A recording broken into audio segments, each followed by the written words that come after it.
For 7 years, Linda has told herself that her husband, Gerald, was a coward who ran off, leaving her to face the loan sharks and the crushing weight of his secret gambling debts. But when a detective appears on her doorstep in 1985 holding a photo of a single decaying work boot, that bitter certainty crumbles. She recognizes the clumsy patch on the side, a repair she'd made herself the very morning he disappeared, and realizes the man she resented for abandoning her may have met a far more brutal fate. What follows is a story about how a single forgotten object can unearth a truth that is darker and more terrible than the lie a person builds to survive. Stick with us as we uncover what really happened to Gerald. The bitterness had become a part of Linda, settled deep in her bones like the damp chill of a winter morning. For 7 years, it had been her constant companion, her shield against the pitying looks from neighbors and the hushed questions from family. Gerald didn't die, she would tell herself while scrubbing floors at her second job. He just left. He chose the easy way out. The thought was a small, hard stone she could turn over and over in her mind, its sharp edges a familiar comfort. It was easier to be angry at a coward than to grieve a ghost. Her life in 1985 was a loop of exhaustion. Up at dawn for her shift at the diner, home for a few hours to handle the mail and pay the bills she was still chipping away at, then off to clean offices until late at night. The tiny house felt empty, the silence broken only by the hum of the refrigerator. She had packed Gerald's things away into 2 cardboard boxes in the attic years ago, not out of sentiment, but to erase the constant reminder of his failure, of her failure for choosing him. The morning he disappeared in the fall of 1978 had started like any other. The air was crisp, and the rising sun cast long shadows across their small kitchen. Gerald was quiet, nursing a cup of black coffee, his eyes heavy with a worry he refused to share. They'd argued the night before, the same tired argument about money, about the calls from men with low, gravelly voices who never left their names. He'd just gotten paid, and she knew most of it was already gone.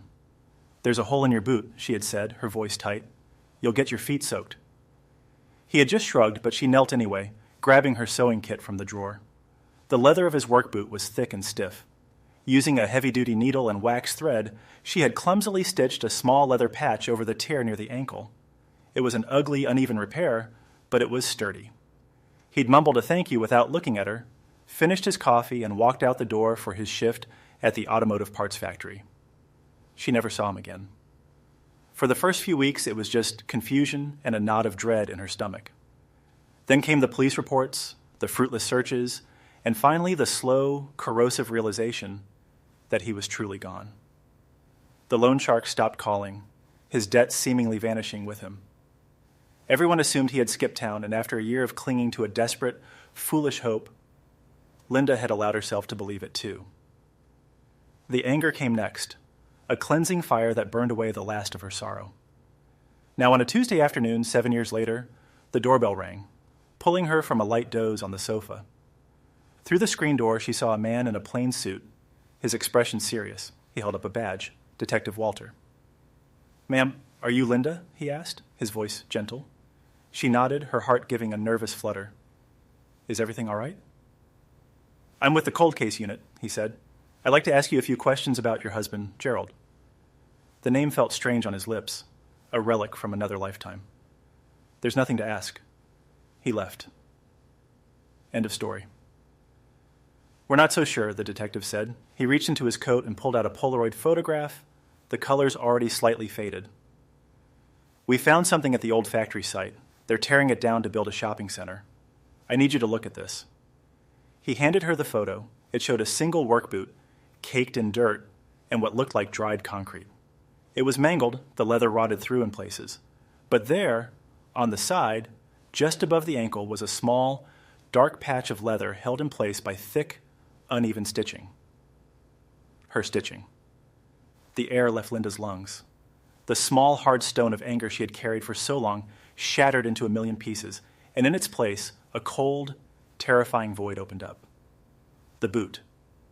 The patch she had sewn that last morning. It was his. The photo trembled in her hand as 7 years of carefully constructed lies fell away, leaving her exposed to a truth she wasn't ready for. He hadn't run away. He had never even left the factory. "I need you to come with me, Linda," Detective Walter said softly. "I think we need to talk." The drive to the site was a blur. Linda stared out the passenger window of the unmarked police car, the familiar streets of her town looking alien and menacing. The factory, a place she had driven past 1,000 times without a second thought, was now a scene of destruction. A massive chain-link fence surrounded the property. Inside, bulldozers and excavators moved like giant metal beasts, tearing down the brick walls she remembered Gerald complaining about. A section of the site was cordoned off with yellow tape, where a handful of police officers and construction workers stood around a jagged hole in the ground. Detective Walter led her toward the scene. The air smelled of dust and diesel fuel. The factory expanded back in '78, he explained, his voice low. Built a new west wing for storage. According to the construction company, the foundation was poured improperly. It started cracking a few years ago, and last month, a whole section of the floor collapsed. That's why they had to tear the whole place down. He pointed toward a pile of broken concrete and rebar. This morning, an operator was breaking up the old foundation slab when he hit something. He thought it was just debris at first. On a blue tarp laid out near the hole lay the boot. It was even worse in person. Caked in gray dust, the leather was peeling away from the sole, and protruding from the opening was the unmistakable shape of bone. Linda felt a wave of nausea and looked away, her eyes fixing on the hole where it had been found. It was deep, a dark square cut out of the earth, surrounded by the shattered remains of the concrete that had hidden it for 7 years. The timeline clicked into place with horrifying clarity. Gerald disappeared in October of 1978. The West Wing foundation was poured in October of '78. He never left, she whispered, the words catching in her throat. No, ma'am, the detective said. It doesn't look like he did. Back at the police station, the fluorescent lights felt too bright, the air too sterile. Linda sat across a metal desk from Detective Walter, a cup of lukewarm coffee untouched in her hands. He was patient, his questions methodical. He wanted to know about Gerald's life, his habits, his friends, his enemies. Linda found herself talking, the words spilling out after years of being locked away. She told him about the gambling, a secret she had kept out of shame. She explained how it started small, a weekly poker game with friends, and spiraled into something dark and desperate. She described the menacing phone calls, the way Gerald would jump every time the phone rang, the money that vanished from their joint bank account. Do you remember any names? Walter asked, jotting notes on a legal pad. The men he owed money to? She shook her head. They never gave names. He never told me. I think he was too ashamed. She felt a pang of guilt. Maybe if she had pushed harder, if she had known who he was dealing with, she could have helped him. What about his friends at the factory? The detective pressed. Was there anyone he was particularly close to, or anyone he had problems with? Linda closed her eyes, trying to summon faces from 7 years ago. The factory Christmas parties, the summer picnics. Most of the names were a fog. He carpooled with a few guys, she said, struggling to remember. There was one man, Roy. Gerald mentioned him more than the others. Roy? Yes, Roy. I can't remember his last name. He said Roy was always looking for an angle, always trying to get ahead. They weren't exactly friends, but they rode together a lot. Gerald complained that Roy always had some scheme going, trying to borrow money or sell something. A memory surfaced, vague but unsettling. I think Gerald said he owed Roy some money once for a poker game. Detective Walter wrote the name down. Do you know if this Roy still works for the company? I have no idea, Linda said. The factory moved to a new plant on the other side of town a few years ago. I suppose he could still be there. Walter nodded. We'll check the employee records. It's a place to start. He stood up, signaling the end of the interview for now. Thank you for your help, Linda. I know this is difficult. We'll be in touch. Walking out of the police station into the late afternoon sun, Linda felt completely adrift. The anger that had been her anchor for so long was gone, leaving her with a raw, terrifying grief. The man she had resented was a victim. He hadn't abandoned her. He had been taken from her, murdered, and left in a concrete tomb. And the worst part was, she had no idea by whom.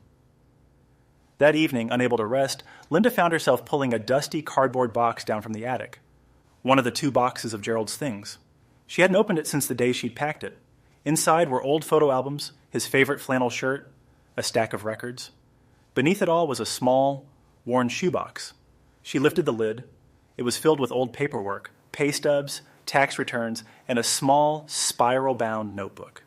She almost dismissed it, but something made her pick it up. She flipped through the pages. It was a ledger of sorts, written in Gerald's messy scrawl. At first, it looked like a simple budget, but then she saw the names. They were just initials, next to dates and dollar amounts. And then she saw it, an entry from September 1978, just a month before he disappeared. It read, Roy, final payment, $500. Her blood ran cold. It wasn't just a poker game. Gerald had been in deep, and Roy, his coworker, the man he carpooled with every day, was the one holding the leash. The next morning, she called Detective Walter. Her voice was steady, fueled by a new, cold resolve. I found something, she said. I think I know who your loan shark is. Armed with Gerald's ledger, Linda and Detective Walter drove to the new factory plant. It was a modern, sprawling facility, a world away from the old brick building that now lay in ruins. They found Roy working on the assembly line. He was older now, his face lined and his hair thinning, but Linda recognized him instantly. When he saw the detective, a flicker of panic crossed his eyes before being replaced by a mask of polite concern. He agreed to speak with them in a small break room. I heard what they found, Roy said, shaking his head with an air of practiced sadness. It's just awful. Gerald was a good guy, just got in over his head, you know? You knew he had problems? Walter asked casually. Everyone knew, Roy shrugged. He wasn't very good at hiding it, always asking for a few bucks before payday. Did he ever ask you for money? Roy let out a short, dismissive laugh. Me? Nah.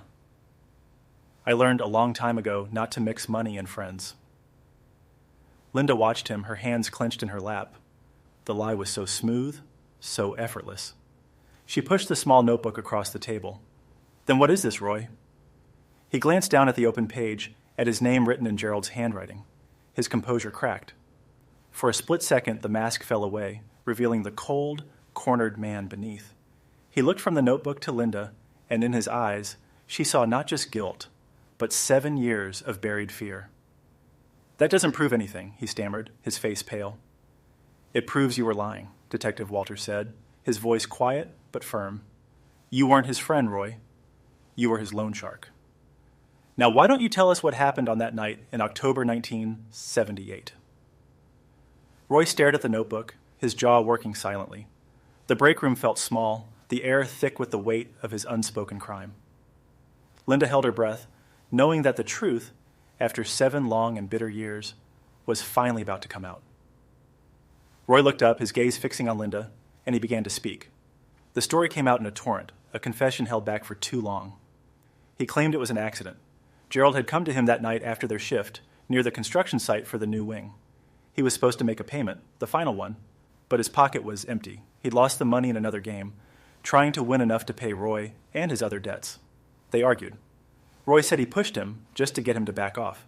Gerald stumbled backward, tripping over a pile of loose rebar. He fell hard, his head striking the sharp edge of a wooden form for the concrete pour. There was a sickening crack. Roy said he panicked. No one was around. The night shift for the concrete pour wasn't due for another hour. He knew if he called the police, no one would believe it was an accident, not with him being the loan shark. So he made a decision. He dragged Gerald's body into the deep trench that had been dug for the foundation wall. He took his wallet to make it look like a robbery, a runaway. Then he walked away, got in his car, and drove home, leaving Gerald to be covered by tons of wet concrete. He had watched the factory expand over his friend's grave, and for 7 years, he had carried the secret, hoping it would stay buried forever.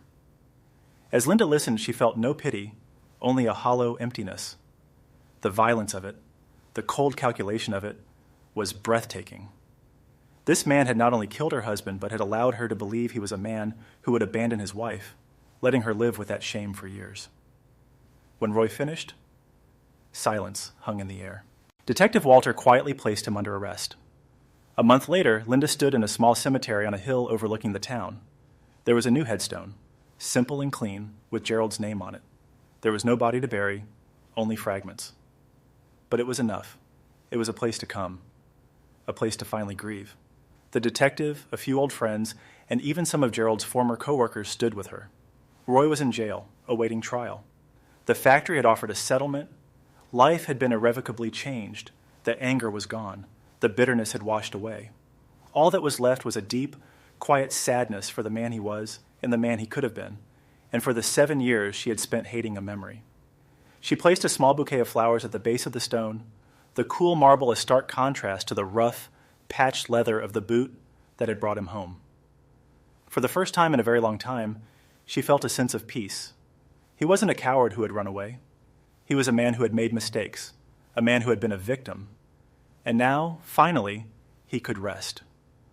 Roy claimed it was an accident born of panic, but his actions afterward were cold and calculated. Do you believe a moment of fear can excuse 7 years of silence and deceit? Where does a tragic mistake end and pure evil begin? Let us know what you think in the comments below. If these kinds of stories that explore the hidden truths behind cold cases are what you find compelling, consider subscribing and joining our community. We appreciate every one of you who tunes in.